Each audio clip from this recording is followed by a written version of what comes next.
Oh, we are going to have such a beautiful session, going to discuss innovations within different sectors and creating the pathway forward. But before we go there, I have a short story for you. What would you do when you realize you have only 10 days to live? Okay, in my head, that's what my doctor told me. But what the doctor actually said is that he's gonna put me on a 10-day program to be able to fight the meningitis infection in my brain. And when he said meningitis, I heard dead. So I interpreted that I have 10 days to live because if I have meningitis, then I'm going to die. However, I am not dead, as you can see, but I did lose my sight. That was my story 4 years ago. And when you think about it, so many things do change our lives. I don't know what your 10 days to live sounds like or feels like. Something happens in your life, and that's when you found your purpose. Your purpose could be anything that you're doing right now within your different organizations. And so, as we are here discussing innovations within different sectors, I want you to find your purpose so that when you're told you have 10 days to fight your virus or bacteria or whatever it is, you know what your purpose is, and you know that you're working towards impacting your community positively. So we do have an array of speakers who are going to inspire us with the gems of the innovations that they're currently working on within their organizations. And I would love the speakers to introduce themselves because my screen reader is called Karen. And Karen has a Western accent, and we have African names. And the way Karen talks, if she is to mention the names, I will be butchering their names mercilessly. So I would love the speakers to introduce themselves, their organization, and also describe how they're feeling this afternoon with one word, just one word. And then after that, we're gonna have them do their presentations. And after we do their presentations, then we can move on to the breakout session. So can we give 5 hot claps for our speakers before they introduce themselves? 1, 2, 3, go. Thank you very much. I'm looking forward to hearing their beautiful voices because I may not see their beautiful faces.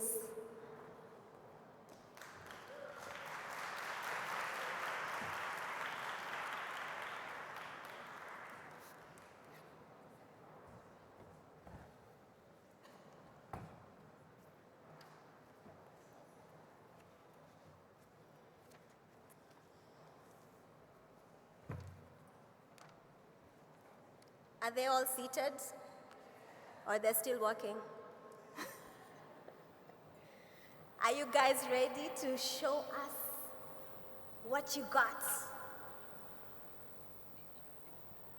Are you shy? Am I alone? Okay. So we start with Amref. Good afternoon. Afternoon. Thank you for inviting me here. My name is Awad Yang. I am the regional manager for Amref Health Africa in West Africa. And one word to summarize how I feel about today generally is energized. Because you guys have a way to bring out positive energy from us who are not necessarily young. So thank you. Energized. You're not giving the same energy.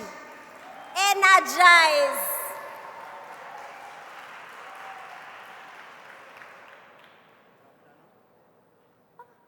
Is it on? Yes. Thank you. Good afternoon, everyone. Good Good afternoon, everyone. Thank you. My name is Mzwandile Msimanga, and I'm from the Trevor Noah Foundation, where I serve as the Special Project and Partnerships Manager. So in short, in terms of how I feel today, I'm pretty much energized as well, and I would like to learn as much as I can from you when we connect. Thank you. Energize. Hi everyone.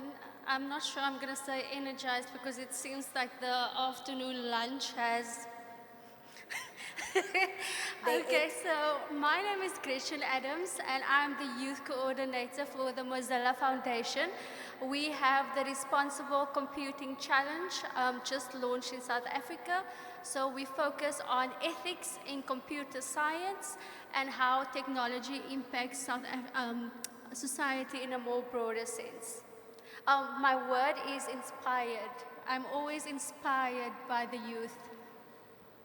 Inspired. Hi, everybody. My name is Sachi Doshi. I lead the Emerging Technologies team at the United States Agency for International Development, or USAID. We do a lot of different things, but lately our focus has been on responsible artificial intelligence and how we can leverage this technology to both develop better outcomes when it comes to our development work in our partner countries, but also how we can strengthen AI ecosystems in the countries where we work. And as part of that, we are so proud to be funding the Mozilla Foundation for the Responsible Computing Challenge, which we'll tell you all about soon. But thank you for having me. I'm really excited to be here. And my one word, I think, in the same theme is optimistic. I just look at all of you and I feel very optimistic about our future. Optimistic.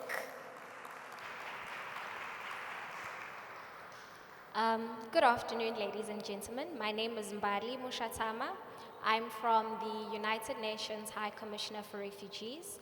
We deal with the international protection of all refugees and asylum seekers, stateless persons, as well as internally displaced persons within the region of Southern Africa.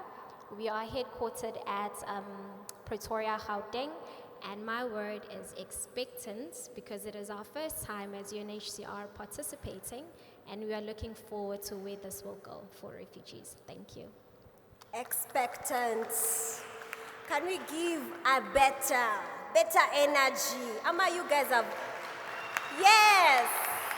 We are the youth. All right. So we're going to start with the speaker from AMREF. We'll do his. Oh, sorry. No worries. So, a wonderful good afternoon from my side. My name is Markus Schwertl. I am from HP, and we are partnering with Yali on our Learning Initiative for Entrepreneurship, on our Gaming Garage, and it's very soon to come about a mentorship program for Yali alum. So, really happy to be here. And my one word to share is a pretty long one. Let's get stuff done. Your word is? Let's get stuff done is the one word. Let's get stuff done. All right. So we are going to start with a presentation from Awa Dieng from AMREF, and then we proceed from there.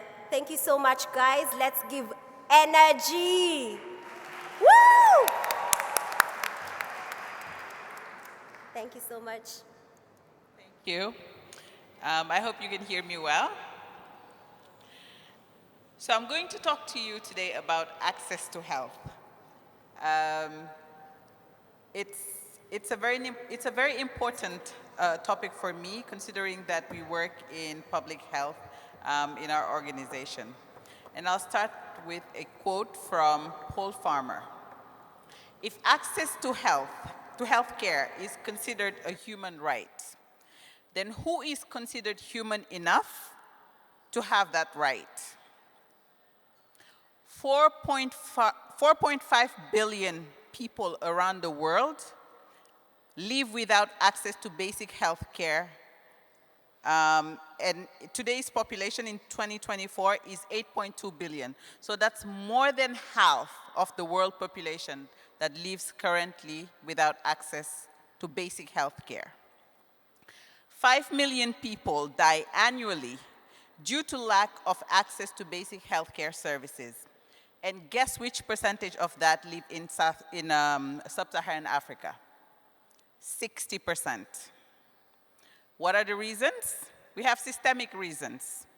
Lack of trained healthcare workers to go as far as to reach hard-to-reach populations.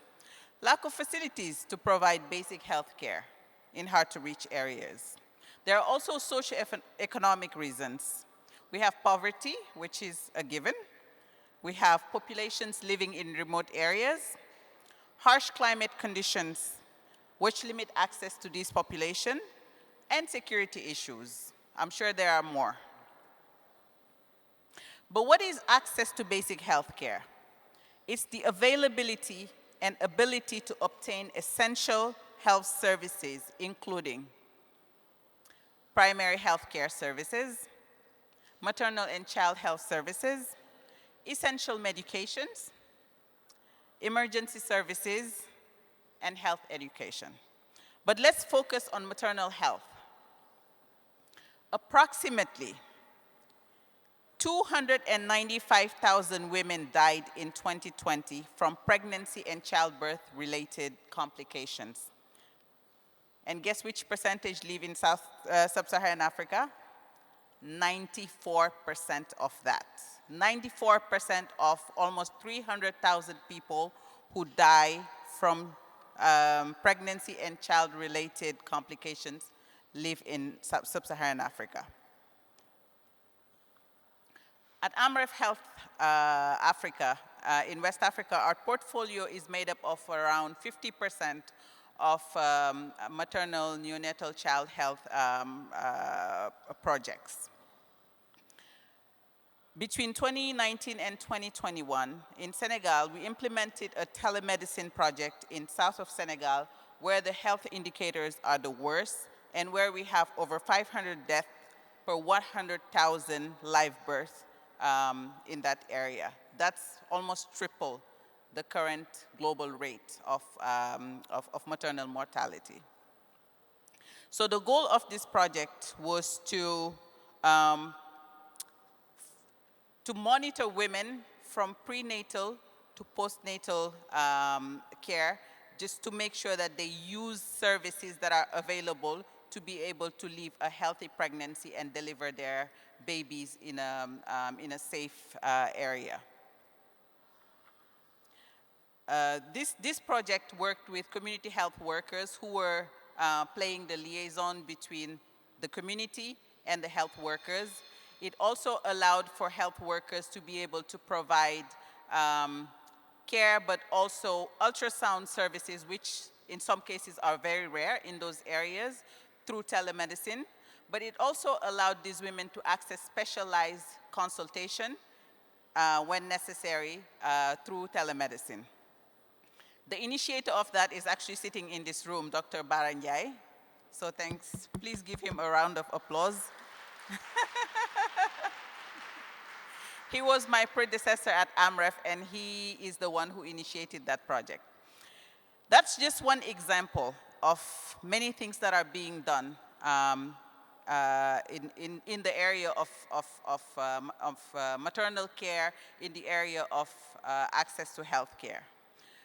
Unfortunately, many of these projects have a lifetime because they are donor-funded projects and they don't necessarily go beyond the funding period. Access to healthcare is a right for everyone, no matter who they are, where they live. We need sustainable, homegrown solutions to make lasting impact in health outcomes. And the young people of today are lucky in the sense that they have the knowledge and they have the tools to contribute to improving health outcomes or health indicators. You can have impacts using technology.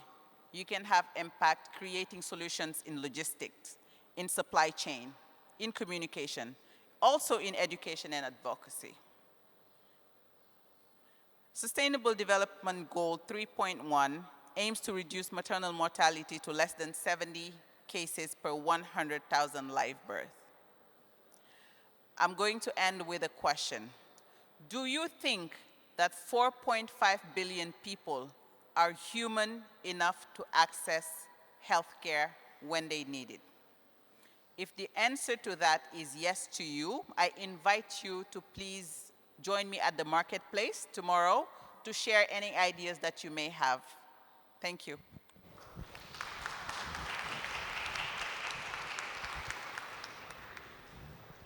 We will be followed by education, Trevor Noah Foundation. Thank you, thank you. So I'd like to start mine with a question. How many of us in the room, by just a show of hands, have engaged any policy directly and we went and made input to a specific policy that speaks to education in Africa? Just raise your hand. Very few of us, right? The question is why? Do we not care about educating the African child? So at the Trevor Noah Foundation, ours is to catalyze the ecosystem. Ours is to ensure that people are able to access opportunities where they are. So we work within communities that are in dire need of interventions. So we have the Education Changemakers program in partnership with YALI. So what we're trying to do there is recognizing the fact that a lot of teachers, people in the education space who are not qualified teachers, need access to engage policymakers, need access to co-create solutions. So a lot of the time it's often said, Africa is the graveyard of great policies. At the end of the day, people's lives are at stake. There is a young person who passed on in Limpopo. His name is Michael Komape. He drowned in a pit latrine because governments have failed to implement policies. So you have this engagement where we are saying, these are the challenges, all of us know them, we create great policies, but implementation lags behind. So my question to you is, what are you doing? I was tasked today to share innovative solutions. I can name them. You all know them. I will say, yes, in Kenya, we have a competency-based curriculum. But what does it mean to an African child who's not able to read? In this day and age, we would say, yes, we'll be using technology, we'll be using AI. But if a child cannot read for meaning, where do they start? So, mine is to say, what are the small things that we can do? How can we decentralize input? How can we ensure that policy is at a language that people, more so young people in particular, are able to understand? Young people in my country, South Africa, would always say, nothing for us without us. But I would like to add, there's a term that said, it's in Xhosa. They say, "Khulumente asimanga siyaqhuba," right? What that means is we are not waiting for government to come and make interventions. In the more corporatized environment, we will say it's public-private partnerships. So to highlight that specific role, is in our programs, we have a program called the Faranani Infrastructure Program, where we partner with schools and communities directly to ensure that young people who need a second chance, because we have all identified that the current pathways don't work for everyone. You go to any conference, they will say you can't judge a fish by its ability to climb a tree. But we continuously create the same pathways and expect our learners and children to thrive in the same system. So mine is to ask all of you guys here, what are we to do? I can quote the stats, the Pearl study, 78% of grade sixes can't read for meaning. About 42% of Africans are out of school. The brilliant minds that are in this room got to access these opportunities. They got to access these opportunities purely what I call luck, the lottery of life. So how are we then, my challenge to you, creating further opportunities to stop it being a lottery of luck, but a dream that every young South African in Africa can grow and dream and achieve that. So my call to action is, how do we simplify young people being able to access, one, policymakers, two, how do we decentralize engagements and hold those in power accountable? And I'm not saying fight government. I'm saying hold them accountable, co-create with them. An example, like I've mentioned, in Gauteng, we have an MOU with the Gauteng Department of Education, where they come in and us as a foundation come in. But the whole intention is, how do we really and mobilize resources within the communities and have what we call empowered to empower? So in our theme for our annual report, we made an approach where it's called lean in and step back. Because as a foundation, we are saying the solutions are not going to come from us. The solutions are going to come from the people who have the lived experience. I'm going back with that lived experience to the Education Changemakers program, where we get young people who are teachers, policymakers, social entrepreneurs, who then work on initiatives from their own understanding, and we catalyze their development. So we've given grants of about 5,000 US dollars each for them to go and implement and try out their solutions. Because we believe the solutions that are needed are going to come from the grassroots. They are not going to come from the boardrooms. So in essence, policies must reflect not only the intentions, but it must reflect the outcomes that we sought.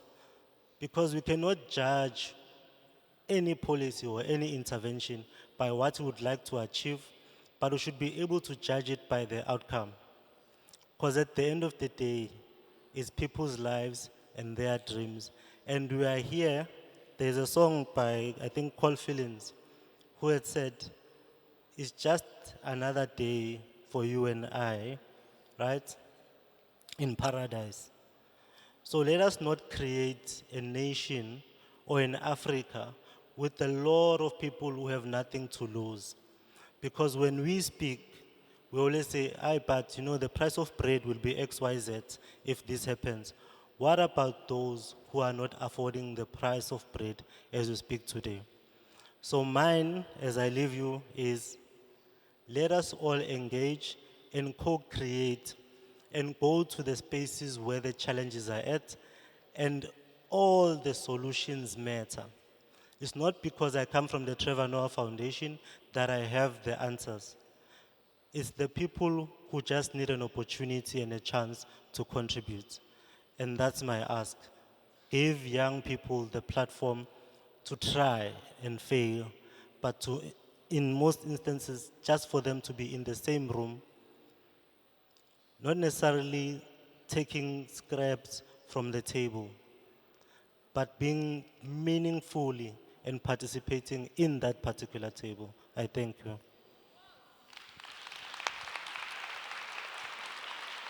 Okay. Amazing, amazing, amazing.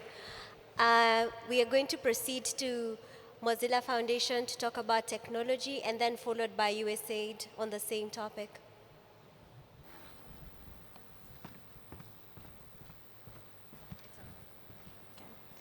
I think I'm going to stand. Okay.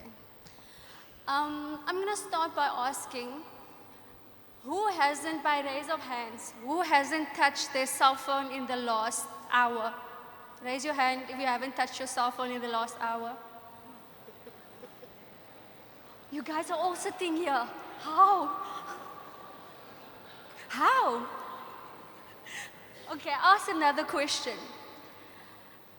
The devices that you use every day or the platforms that you use every day, by raise of hand, how many of you ever thought about how they are being developed? 1, 2, 3, 4. Don't be shy. I can see 4, 5, 6, 7. 7. 7 people. Okay. So, like me, the rest of us, we're just WhatsApping. We're not thinking about what's actually happened to develop that device. But that, at the Mozilla Foundation, is what we look at. So what we do is that the Responsible Computing Challenge, we fund, because technology is great, right? We use it for connecting, talking, engaging, and so forth. But technology also can have a potential negative impact. And part of that impact is that it can exclude people. It can also create situations where some people are unjustly affected. So at the Mozilla Foundation, we have the Responsible Computing Challenge. And part of that challenge is that we actually fund ethics to be taught and embedded in computer science courses. And how we do that is we provide funding to faculties and for them to look at not only ethics, but also the broader social impact of technology. So what we're currently doing in our global reach is that we are in the US, we are in Kenya, we are in India, and we've just launched in South Africa as well. And the impact we've had thus far is we're providing $5.1 million in funding to these institutions.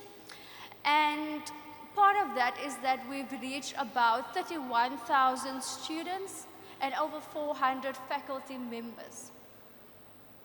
So the question is, or before we get to the question I posed earlier, I would like to give a preview of the type of projects that we've had thus far. In India, for instance, we've looked through our RCC courses, for instance, at disability, access in technology and technology platforms.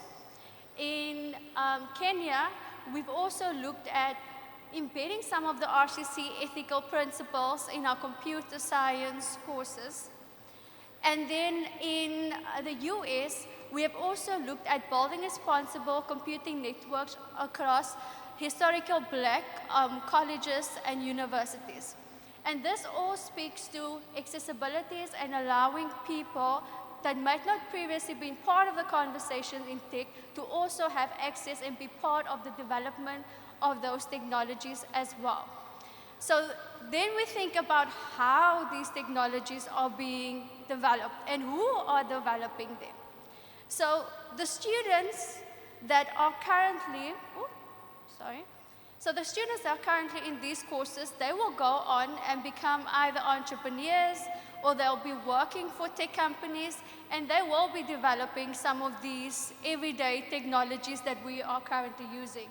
And by the earlier question that I posed, only 7 of us are thinking about how these technologies are actually developed. So it's important to ensure that the people that develop them, that they are trained in ethics, that they are aware of the broader social impact of the technologies that they are developing.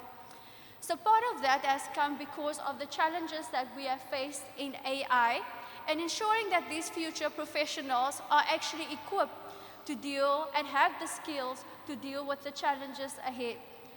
It's also the shift between traditional education models that also needs to be updated in terms of how these courses are being taught. And then we're also looking at an interdisciplinary approach. As you can see on the stage, we have healthcare, we have education, we have humanitarian services, and all these areas is areas where tech is being used, and tech is also being infiltrated. So also having an interdisciplinary approach. So training these computer science students not to just think about writing code or thinking about the technical aspects, but thinking how it actually impacts within these different sectors and what is the broader social impact. So what does a future look like, a digital future look like? So a digital future what we envision it to look like with these technologies being trained is that they will drive innovation. We are not saying that innovation should be sacrificed at the altar of ethics. We are saying that those two can coexist. We are also saying that it's about providing social goods, so understanding how these technologies can address some of the most pressing issues within our society. Further than that, we are looking at a future where privacy and fairness and transparency in these data or even in these technologies is actually promoted.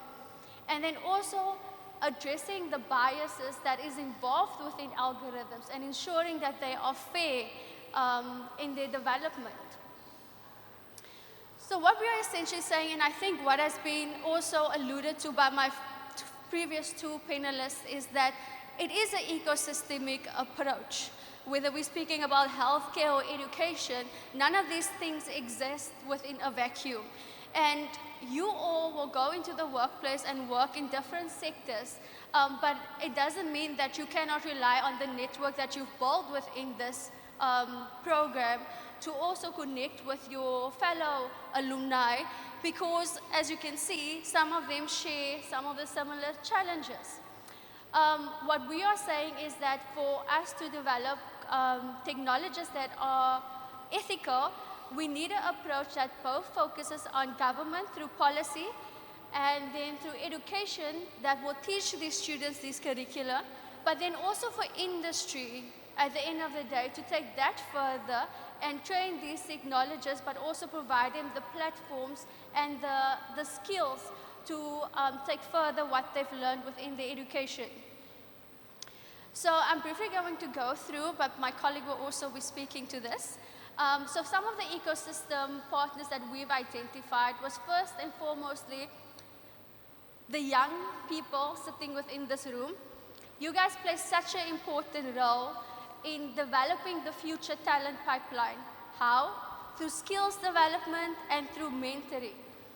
There are so many students coming out of the university that doesn't necessarily have that mentoring or those transferable skills. You guys have valuable skills that can be placed back into their talent pipeline and which we can also use to push them further. We're also looking in terms of industry. There we're talking about internships, apprenticeships, and also social responsibility programs by sponsoring specifically programs that focuses, for instance, on digital literacy in underserved communities. This also allows us to just broaden the talent pipeline and allow access to more people.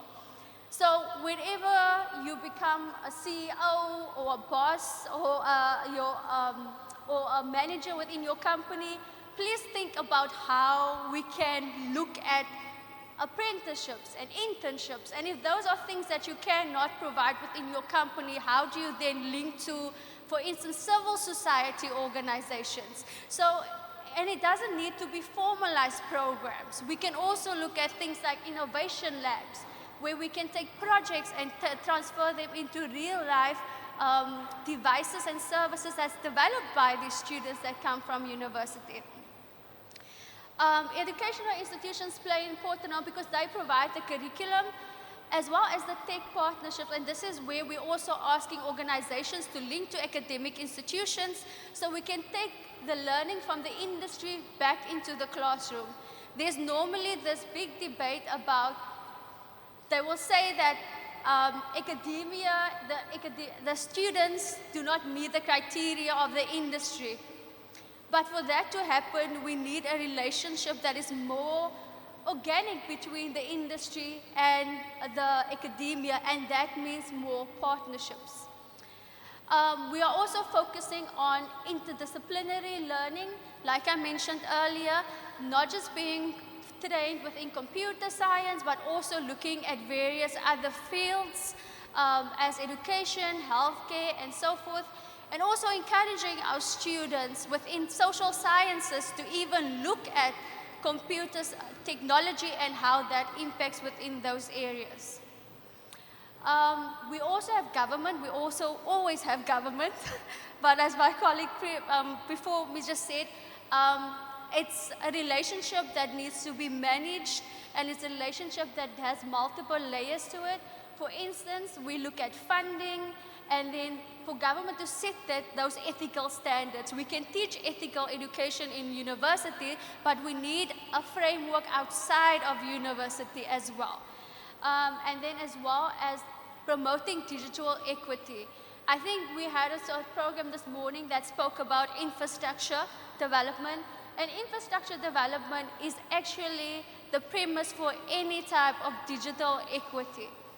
But I will hand over to my colleague, who is from USAID, and she will be able to elaborate more on this area.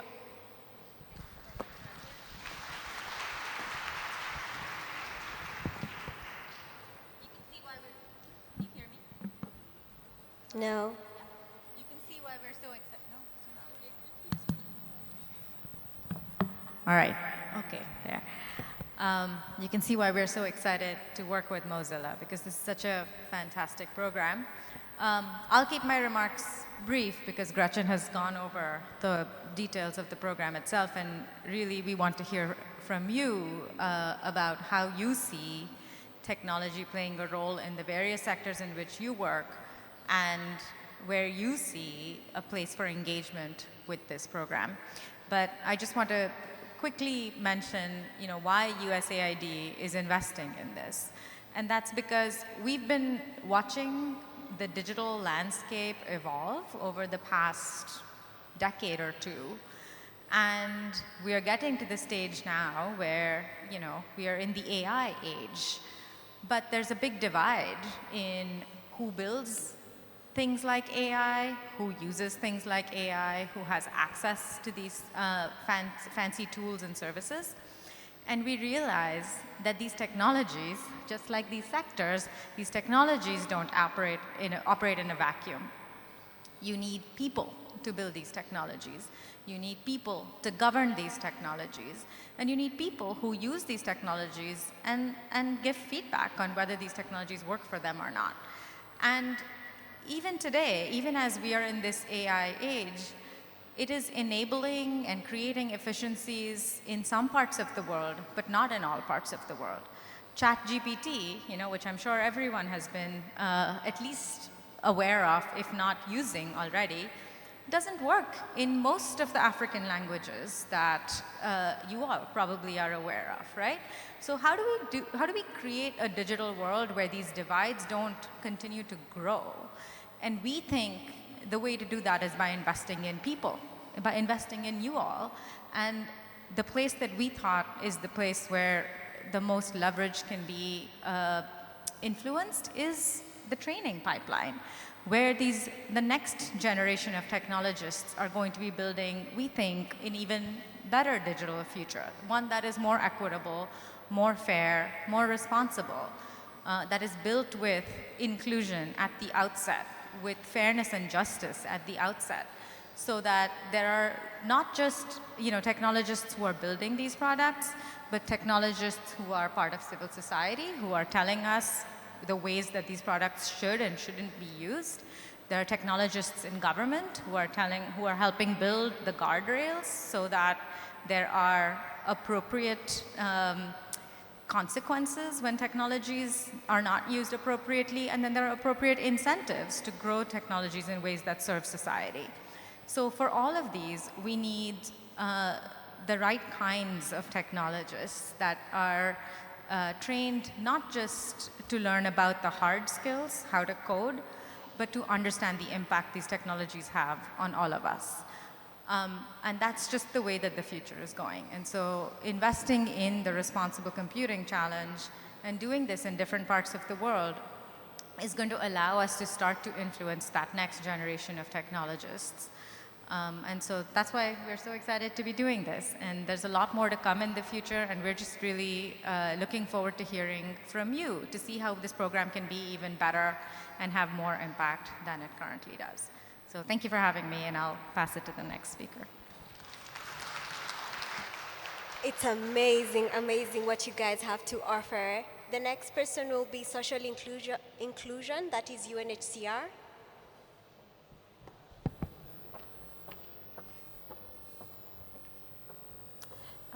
Thank you very much. Do you have the pointer thingy?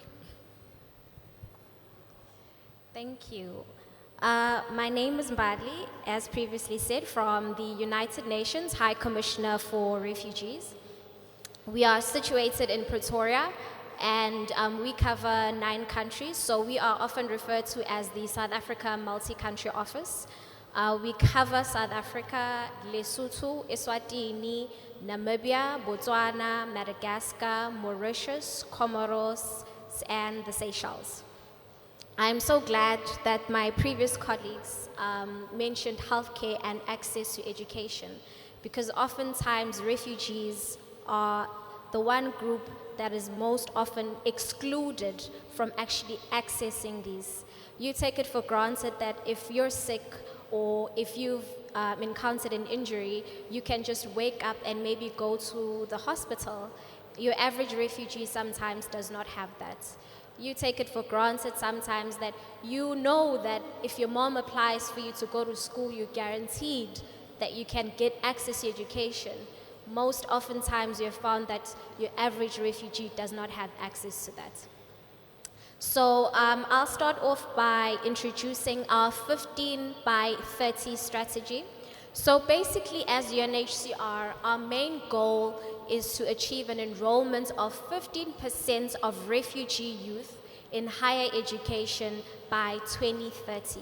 So this basically will mean that about 600,000 refugee youth will have access to higher education. So these are the current stats as it stands.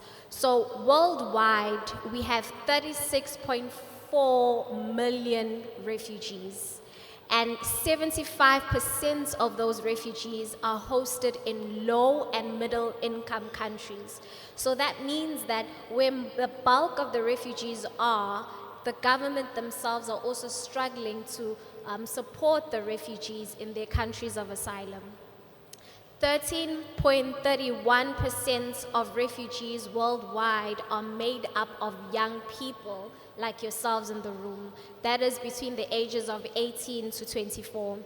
So what we're looking at doing is also then ensuring refugee youth enrollments. So in 2019, we had 1% refugee youth enrollments. We also had refugee youth enrolled in high education, being that figure of 262,664. And we also have the average higher education enrollment of non-refugees stands at 46%. So there's a large discrepancy whereby we find that refugee youth are not enrolling in higher education as opposed to non-refugee young people. So what are some of the barriers, you may be asking, that are prohibiting refugee young people from actually accessing higher education? So I'll just briefly go through these, and that is the pressure to contribute to household finances instead of secondary or tertiary education. So oftentimes people don't realize that a refugee is not someone that comes to the country of asylum because they want to, but most times they actually flee, meaning that the situation in their own countries is so bad that the only thing they actually have that they come to in the country of asylum are the clothes on their backs. So they have absolutely nothing on them apart from what they are wearing. Barriers compounding those already present at primary and secondary levels that disproportionately impacts youth with disabilities. I think persons or young people living with disabilities can attest to the fact that there are a lot of barriers as someone living with disabilities. Add on to the fact that the person is a refugee, you add more challenges to their lives as well. Low number of higher education institutions. We are lucky in South Africa that we have a number of higher education institutions, but we have countries where there's really only maybe one university or even there's nothing at all. Limited fully or partially financed opportunities. As we all know, higher education is exceptionally expensive, and most people unfortunately cannot afford that. And so in most cases, for example, let's take South Africa, we have NSFAS.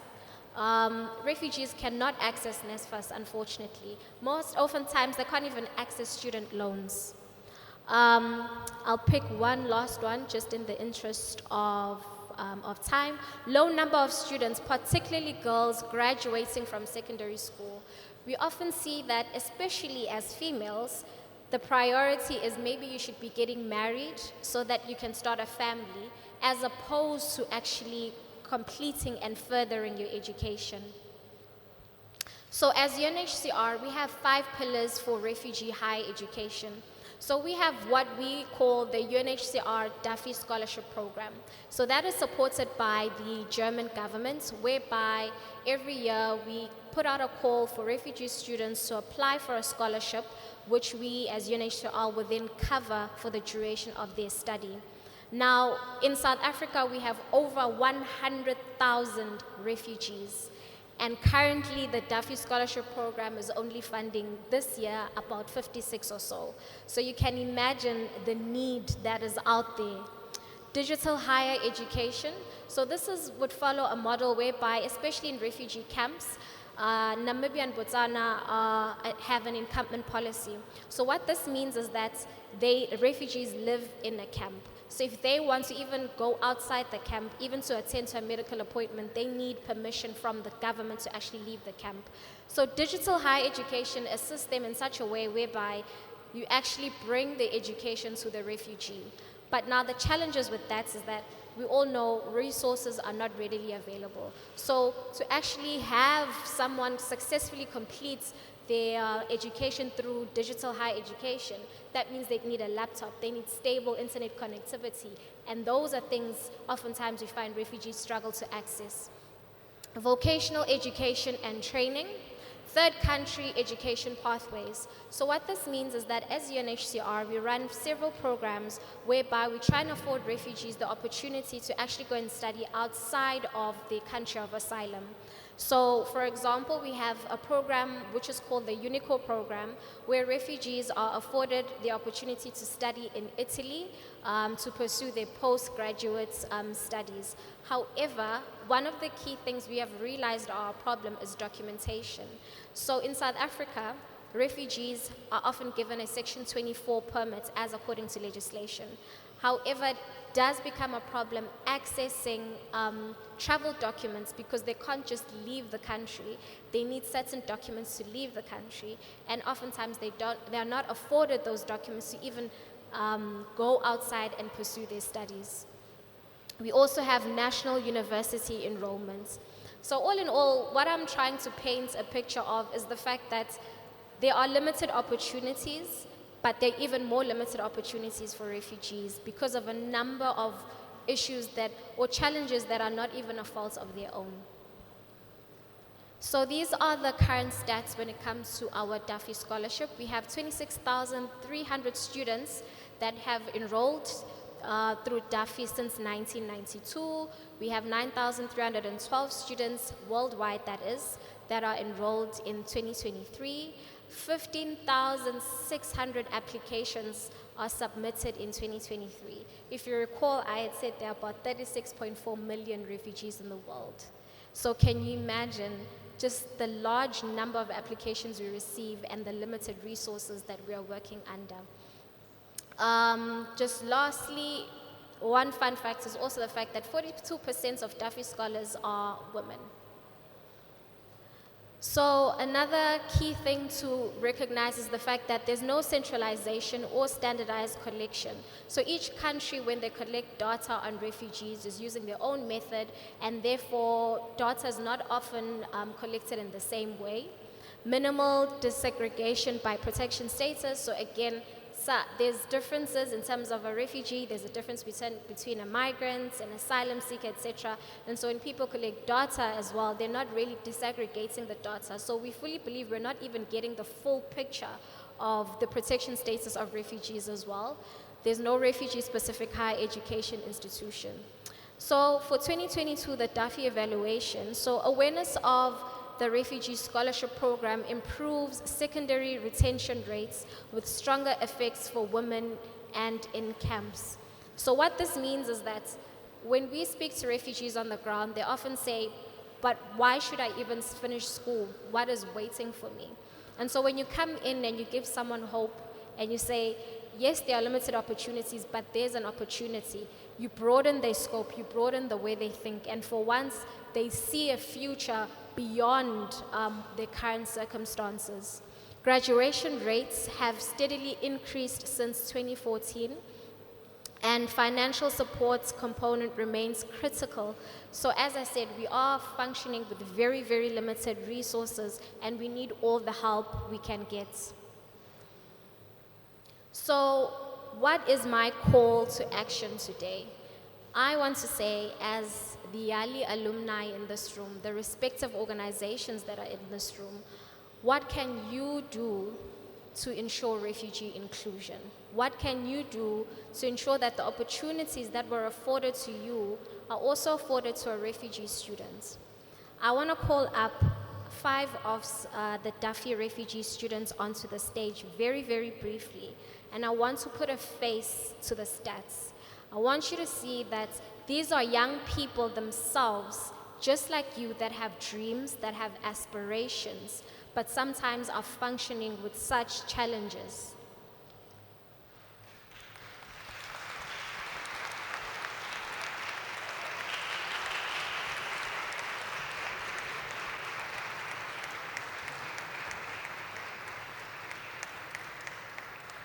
I'll be quick, I promise. So, yeah, no, you can stand here. So these are our refugee students that are funded by the Duffy program. And so they had to go through a competitive process. I think we had over 10,000 or so applications, and they came out on top. And despite the challenges that they face in South Africa, they still managed to wake up every day and pursue higher education, to make it known that just because they're refugees, it does not define them. Their circumstances don't define them. They can be contributing members of society. So I'm just going to ask 3 very quick questions to our students. What does refugee inclusion mean to you? Hi, everybody. I'd like to start by just extending my thanks for the invitation. For me, what refugee inclusion means to me, speaking from my perspective, at the end of the day, I just want to feel like everybody else. At the end of the day, we do not choose to become refugees. It is something that we have to adapt to, and I know various refugees who have the ability to change things and just do not have the opportunity to do that. So what refugee inclusion means to me is making sure that the barriers that are stopping us from accessing these opportunities are broken down, and essentially giving hope to individuals who are just like us.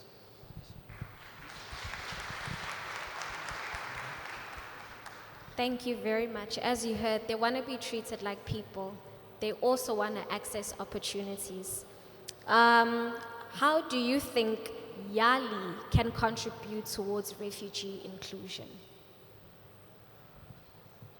Good afternoon, everybody. I feel that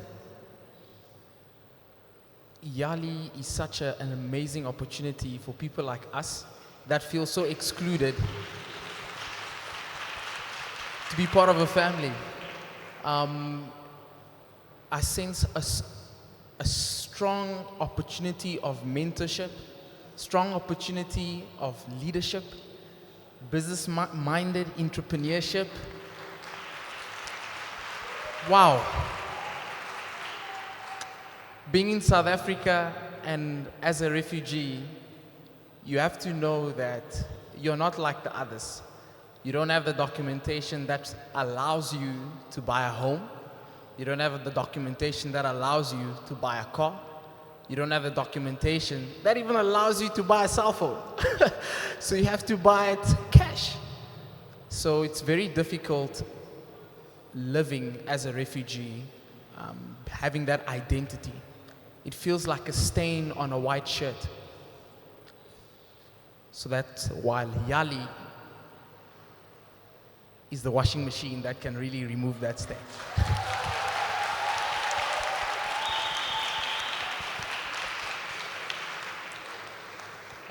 Yes, as my colleague just stated, a lot of individuals and a lot of refugees are not aware of Yali. I mean, personally speaking, I found out about Yali 2 weeks ago. So I think, telling people about Yali, telling individuals that platforms like Yali exist, allowing individuals like myself to leverage this platform to, tell people about the ideas of change. I think that is something that we can use. So, yeah, essentially, from my side, that is it, yeah. Good afternoon, everyone. So, as my colleague said, so as I just knew about Yali about a week ago, and what I would like to say is that as refugees in South Africa, is that we all feel like we're outcasted. We feel like we don't belong here, and I believe that should refugees be aware of Yali, there is some sort of hope, and people can actually have some sort of encouragement and know that they're not actually abandoned, and that there is actually hope in the future, and that they're basically not alone, and that there is some support, and that togetherness, they can actually achieve something in life. Thank you very much. Thank you very much, everyone. As UNHCR, we are honored to have been invited, but also we believe that Yali is a great platform to change the narrative about refugees. Thank you. We shall now proceed to activism by HP. A wonderful good afternoon. What can I do after such a presentation? I know. So here comes the commercial break. My name is Markus Schwertl. I work for HP, and I'm going to sell computers to no, just kidding. We are happy and proud to partner with Yali. This is such a great partnership for many years now. And now I'm talking mostly to the Yali alum in the room. We are partnering in one way already with Yali, and that is our HP Learning Initiative for Entrepreneurship, HP Live. Who in the room took HP Live courses? Can I please see a show of hands of who in the room took HP Live course already? Wow. Thank you so much.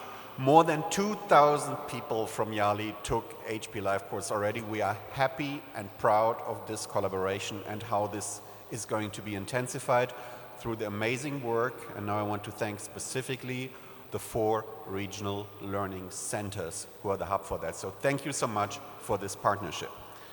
So yeah, thanks. Now, this is the partnership we've been doing already. Today was the day where we signed in the early break in the morning over there at the table a memorandum of understanding to embark on a new partnership about our HP Gaming Garage. Gaming Garage is content about esports, management, and game design. We just launched a new course about generative AI and game development. This will be an exciting new chapter. Now, that is what was already signed today. And I see the Vice Chancellor of Kenyatta University over there. Thank you so much. And it was great having this session this morning. Now, what's coming next is that we will open up the power of employee volunteering from HP and set up, together with the regional learning centers, a network of mentorship for YALI alum from HP employees.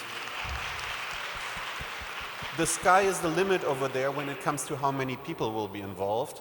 I can tell you we are doing already some mentorship programs with other organizations, and over there we have only limited slots for HP employees.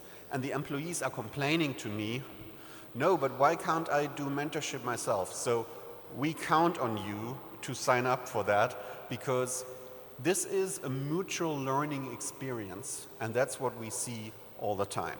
So therefore, really looking forward to growing this partnership. But I stopped the commercial break over here, because what I really want to talk about is activism for advocacy. And what does that mean?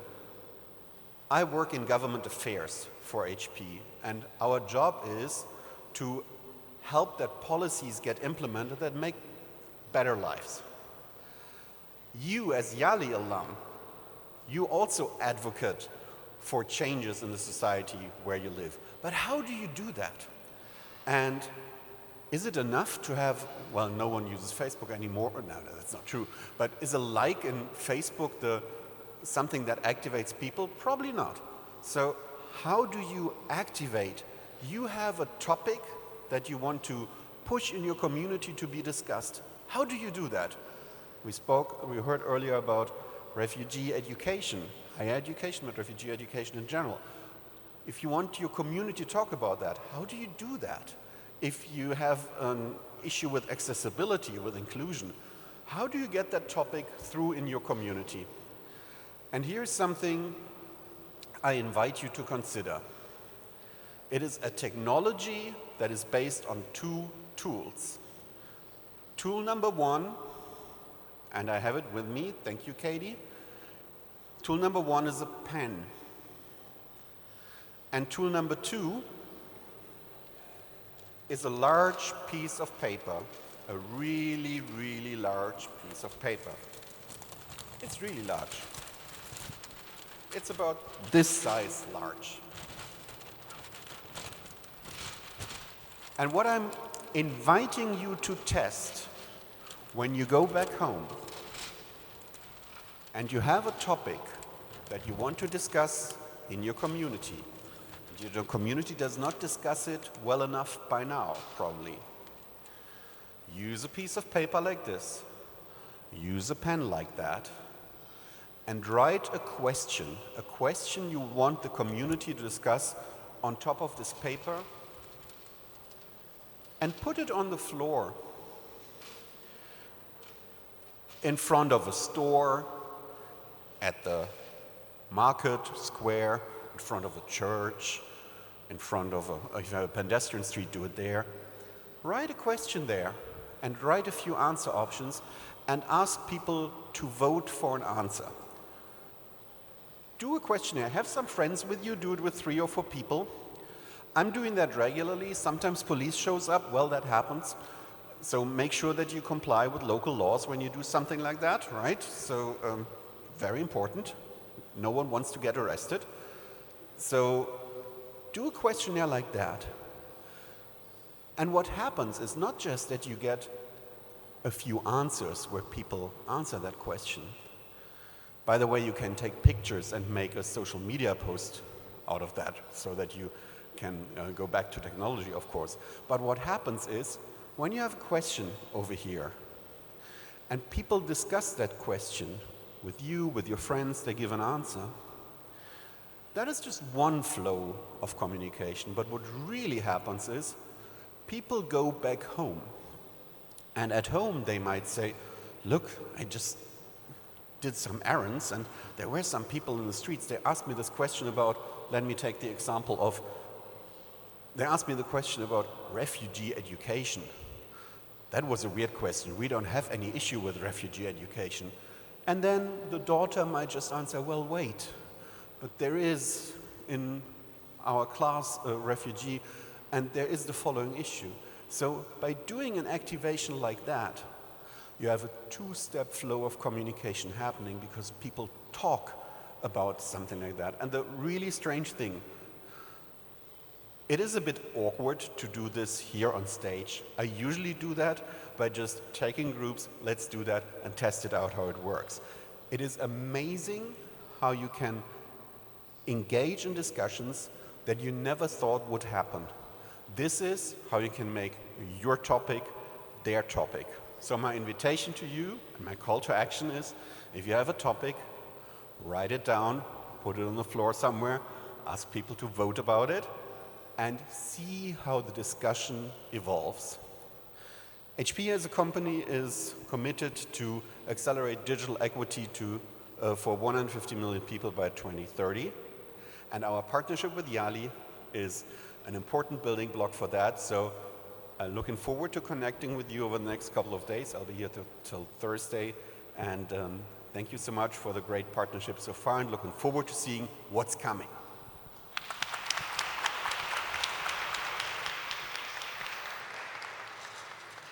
I have a question for Matt.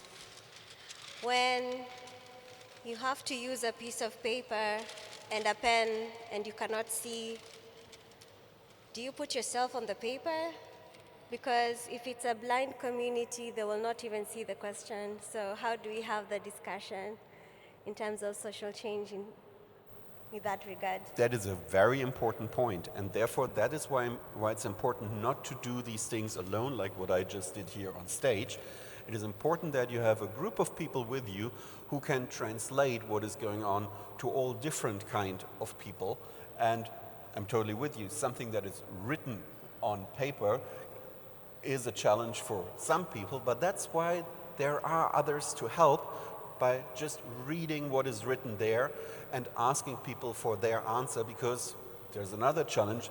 Not everyone could write an answer either. So therefore, that's exactly why it's important that this is a group exercise and not just a one-man show on stage.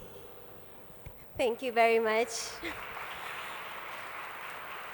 So I am lost for choice because I can have discussions with each and every speaker. And I'll end the theme with what is the current healthcare, how can I team up with healthcare in regards to how can people with disability access healthcare? How can people with disability access education? How can people with disability access, accessibility, technology, and also AI, and refugees, and activism? And I'm lost for choice. Which round table do I go to? And I can have all the speakers partner with me on my YouTube channel, and we have these discussions on and on. And talking about my YouTube channel, that is where I get to tell the rest of my story of how I lost my sight 4 years ago. And it's been a turning point of my life because I was privileged with sight for 31 years, and I honestly did not know how these other people on this other side of life live like until it hits you and it becomes your reality. And now you have to think about the prominent question your Matt is raising. You know, it's a question that it never affects you until it affects you. But we don't have to wait for the tables to turn for us to have important conversations. So let's give a round of applause for all the speakers. I can't hear you.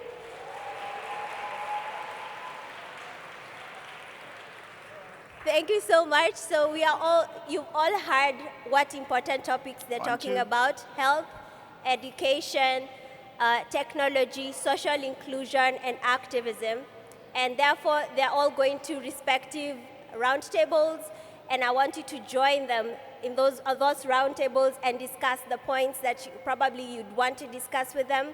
There are 2 questions per table that have been shared, and therefore you are encouraged to break out to the roundtables depending on the theme that you like to discuss and the theme that is relevant to your organization and your work. All right? So Okay. Thank you so much, guys. Thank you, Eve, for that. A round of applause, please, as they step out. Maybe just for the optics, could rise up for a quick photo ops of that. Eve, yeah, sure, it could rise. Just for a quick photo ops on that. As I get to do that photo ops, we'll be transitioning onto a tea break and not the table breaks. But then again, Eve has already cued us, and courtesy of also the presentation happened in terms of us reflecting upon some of the key needs that our society still needs. I bet that's also the case why we're here. Collaboration, discussions, and deliberations. And also when it comes to pre-existing challenges that still do exist within our areas of spheres, we hope that we could pick collaborations and ideas that could shape some of the continuous pre-existing challenges that we do have on our sides. So one last round of applause to the great inspiring session that we've had led by Eve. Much appreciated. Thank you so much for that. I know it's been a long day, and back in the scenes, a key conversation that we've been having is today has been the serious day, the speeches, the panel segments, the discussions, and more so the plenary session that we've had. So we're remaining with one key session that's going to come in after the break. Then after that particular session, what we're going to do is we're going to go into one last act of entertainment for the day. We'll get into other announcements, and we're hoping to wrap up our day in about 30 or 4 minutes. So my request to you is when you go onto your tea break, please just do it quickly. Then we get back so that we can get to wrap up our day a bit early.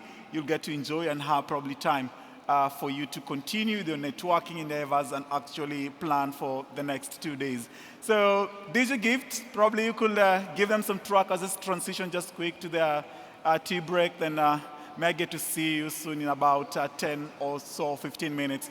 To the AV team, my request to you, please pull up the Wi-Fi password for this particular room. For any person who want to interact with it, please feel free to plug in onto the Wi-Fi. And I hope you're getting to enjoy yourself. Remember, the hashtag is the Early Expo 2024. My name is Kevin Srondiek, and it's been an absolute pleasure leading you up onto this. Thank you, and see you up within tea break. DJ Gift, how about you? Yeah.